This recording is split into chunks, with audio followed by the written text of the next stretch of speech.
Desaparecer não é necessariamente fugir. Às vezes, é só questão de parar de atribuir energia onde não há crescimento, né? É sobre retirar-se para reorganizar a sua própria vida em silêncio, sem necessidade de aprovação externa, sem ruído, sem precisar de validação. O que a gente faz muito é preencher cada vez mais a mente com barulho. Mas talvez o silêncio seja tão necessário quanto qualquer outra coisa para resolver a bagunça mental que você leva para a cama e te mantém acordado à noite. Então, às vezes, o maior ato de autoestima que podemos fazer é escolher o silêncio. Não é se provar, não é se justificar. Muito pelo contrário, né? Porque quanto mais você se justifica,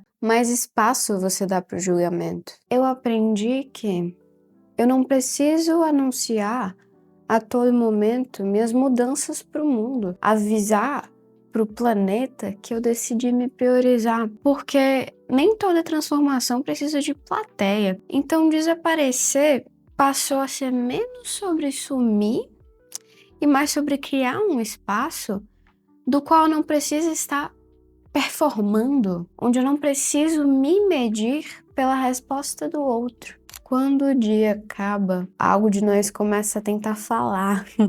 É nesse momento que a gente abre outra aba, vê mais um feed, manda outra mensagem, tudo isso para se sentir ocupado. Mas por que exatamente, né? Talvez o problema de fato não seja a solidão, seja o fato de que na solidão temos que enfrentar nossa própria mente sem filtros. A maior parte das pessoas prefere morrer a pensar, e de fato fazem. Isso é Soren Kierkegaard. Ou seja, no silêncio só sobra sua identidade. E quando a identidade não é construída com consciência, parece vazio. Dito isso, eu também comecei a entender que talvez a solidão não seja um problema a ser evitado, muito mais um espaço a ser habitado. Rimou. Um território onde eu deixo de ser reflexo do meio e passo a ser a origem. Antes de qualquer coisa, eu vou precisar limpar o terreno e te falar uma coisa importante. Solitude não é a mesma coisa que solidão. Um adendo é que, provavelmente nesse vídeo, eu vou usar algumas vezes solidão me referindo à solitude. Porque, querendo ou não, para falar de coisas antigas ou para citações, solitude é um termo que foi relativamente popularizado há pouco tempo. Então, algumas vezes eu vou me referir, mas saiba que estarei falando da solitude, que é uma escolha e se refere ao ato de retirar-se para estar consigo mesmo, para evoluir. Diz respeito a um processo de lapidação interno. O que eu apoio aqui não é o isolamento emocional do mundo. De forma alguma eu poderia apoiar uma postura completamente antissocial, visto que o ser humano é sociável por natureza. Só que, como as relações humanas hoje em dia estão cada vez mais regadas à toxicidade, produzindo cada vez mais filhos traumatizados, eu te diria que, agora antes que nunca, seria o melhor momento para que você pudesse aprender a estar sozinho.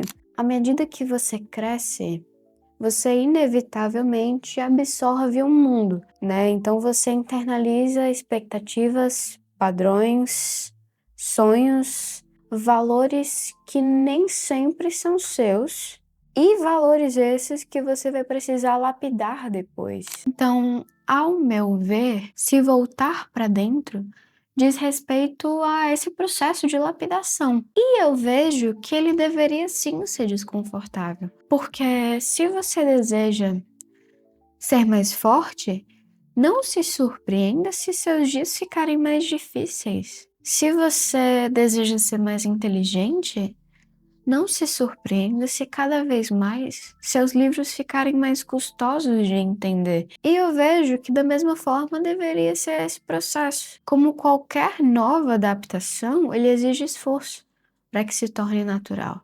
Agora, se formos um pouco além na explicação, a gente vai entender uma coisa, que nos primórdios da existência humana, no começo da evolução, estar sozinho era realmente perigoso, porque estar sem um grupo significava ter um perigo relativamente maior de não sobreviver. Mas mesmo hoje em dia, o nosso cérebro tem uma parte que ainda reage da mesma forma, porque quando surge o silêncio, a inquietação vem como consequência.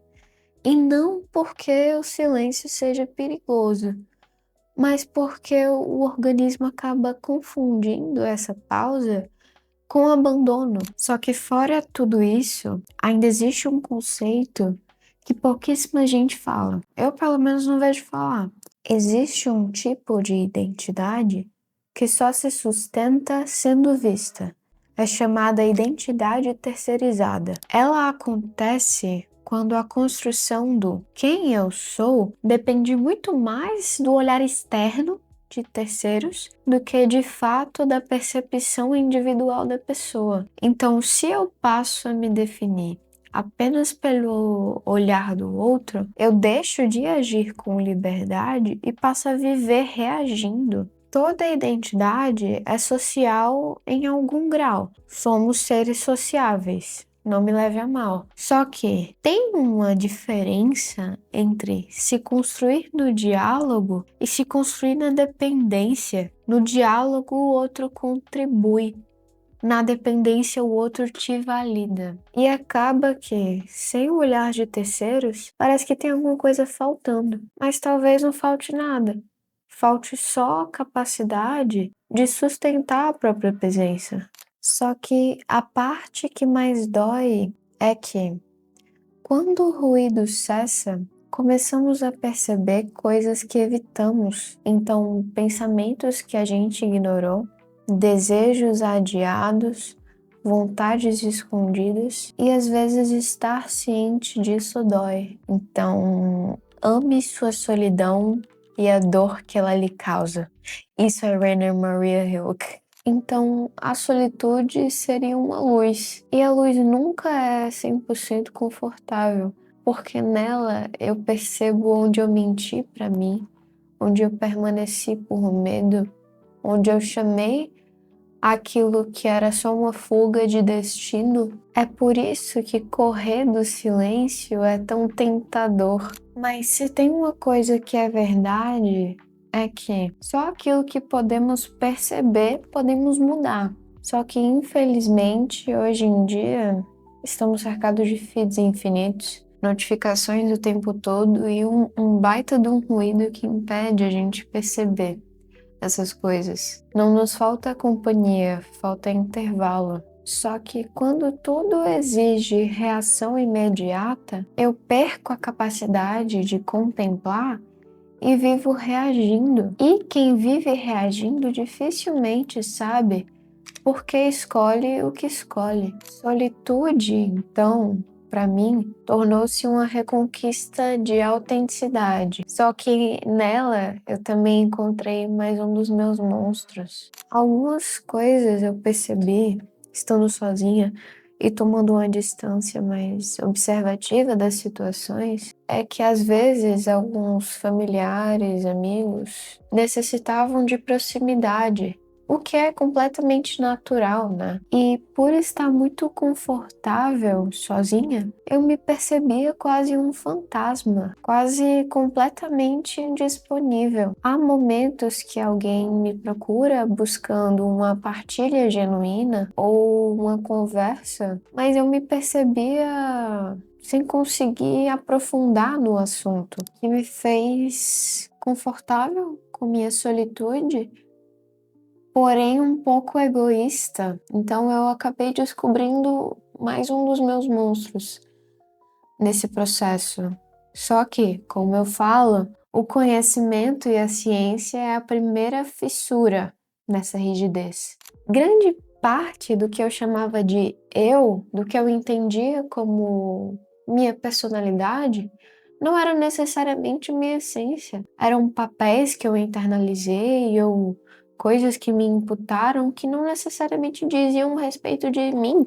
Então, quando a performance cessa, o que sobra? Talvez seja essa a pergunta central a princípio, né? Solitude não é retirada, não é sumir, fugir, é mais um processo de revelação, para mim, eu diria. E ainda mais num tempo em que tudo exige resposta imediata, retirar-se para estar consigo mesmo é um gesto de lucidez. E quando eu aprendo a estar só, eu não me torno distante, eu me torno inteira, né?